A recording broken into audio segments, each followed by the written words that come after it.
Hi, this is the Gettess Market Sense for the week of February 23rd, 2010. I guess that would make me Lee Gettess. All the charts we'll be looking at are provided courtesy of Genesis Financial Technologies and their Trade Navigator software. Use it every day. Starting with the U.S. Treasury bond market, they had a breakout on Tuesday. As you can see on the bar on the far right-hand side of the chart here, they started the week down at the confluence of the blue line and the red line here, and they've rallied right up to where we have another mixing of both a green line and a purple line. This is roughly the 117.27, 28 area. I think they've been as high as 18, which happens to coincide with the high last week was 1801. So this area is possibly enough to knock them down. They could stall here and be done for the week in terms of going up. However, there is more resistance up here very near 119. I think it's 118.31, but let's call it 119 is the next target that they could reach if they go up, and that's certainly a very real possibility.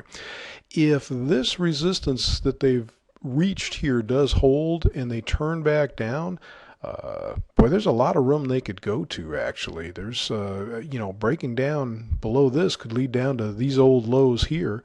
So, interesting week. I'm not sure what we should anticipate. I do know that both Wednesday and Thursday will have Fed Chairman Ben Bernanke speaking, and boy, they parse that poor guy's every syllable to see if they can find something that'll drive the markets nuts. And, chances are they'll find something. So, I really think analysis is tricky at this point, but it's possible they're done already.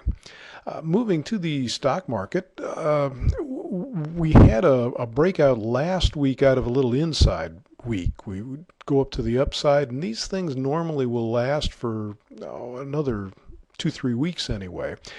However, I've got this rather perverse idea. I think it would just be cool for the next couple weeks for them to come down and take out this old low here, just poke through it marginally and then turn and go to new highs. I think that would just be so perverse. By the time they break that out, everybody would think that it was just the worst thing in the world. Whether they'll do that or not, I don't know, but that I'd kind of like to see that because I have a perverse sense of humor. But what they've done so far is simply turned and come down to this red line here, which is roughly the 1097.50 area. They actually closed very, very close to that on Tuesday. If this is it, if this is all they're going to do, if they're holding in this area, man, they could be up here into new highs awfully quickly.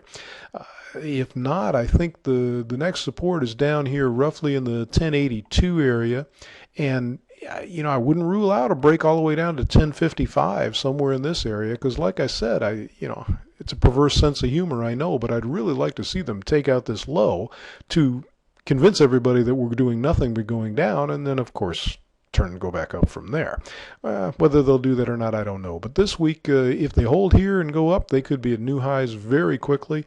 If not, I think we're looking at either 1082 or 1055 as the next potential support.